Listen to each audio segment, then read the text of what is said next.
గౌరవ వైఎస్ వివేకానంద రెడ్డి గారు ఈరోజు ఉదయాన్నే టీవీ ఛానల్లో చూస్తే ఆయన యొక్క మరణం హార్ట్ ప్రాబ్లం అని ప్రతి ఛానల్లో ఏపీలోని అన్ని ఛానల్లో విశేషంగా ప్రచురణ బ్రేకింగ్ న్యూస్. ఆ తర్వాత కొన్ని గంటల తర్వాత ఇది ఏదో మాకు అనుమానం ఉంది, తలకు కానీ దేహ భాగంలో కొన్ని చోట్ల కానీ బాగా గాయాలైనాయి, దీనిపైన దర్యాప్తు జరపమని ఓపెన్గా వైఎస్ఆర్ పార్టీ వాళ్ళు కోరుతున్నారు. ఇది నిజమైన దర్యాప్తు కావాలని మేము కూడా కోరుతున్నాం.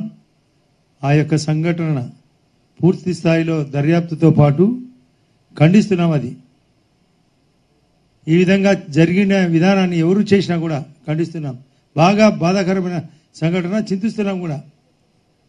బాగా 68 సంవత్సరాల వ్యక్తి, మాకు వ్యక్తిగతంగా తెలుసు, నాకు మేము కలిసి ప్రయాణం చేసినాం.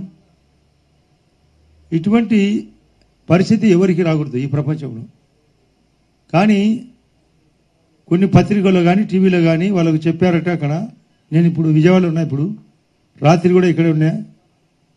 అసలు ముఖ్యమంత్రి గారిని, ఆయన కుమారుడు లోకేష్ బాబు గారిని, నేను పార్లమెంట్ అభ్యర్థిగా కడపలో పోటీ చేసిన ఆదినారాయణ రెడ్డిని, నన్ను పులివెందుల అసెంబ్లీకి పోటీ చేసే సతీష్ రెడ్డి గారిని కూడా ఇది ఉద్దేశంగా చేసినారు, ఇది రాజకీయ కుట్రగా చేసినారు, పులివెందుల్లో ఎదుర్కోలేక ఈ విధంగా చేసినారని అంటున్నారు. మేము చెప్తున్నాం, దర్యాప్తు లోతుగా ఉండాలా, సమగ్రంగా ఉండాలా, ఖచ్చితంగా ఉండాలా, స్పెషల్ ఇన్వెస్టిగేషన్ టీంతో ఉండాలా.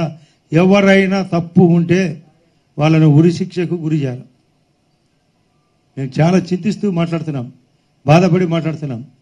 అసలు ప్రొద్దున టీవీ ఛానల్లో, అన్ని ఛానల్లో ఏమో హార్ట్ ప్రాబ్లం అందరూ గమనించారు.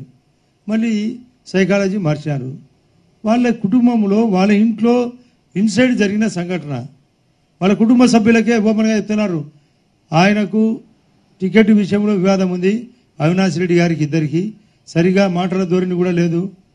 ఇటువంటి పరిస్థితుల్లో ఏమన్నా జరిగింటే ఏం కథ విచారణ చేయమని, పోస్ట్ మార్టం సమగ్రంగా జరపాలా, ఫోరెన్సిక్ డిపార్ట్మెంట్ ద్వారా జరగాల, ఎంక్వైరీ కూడా డీప్గా జరగాల, వాళ్ళ యొక్క సంస్థలు ఏమన్నట్టు జరుపుకోవచ్చు.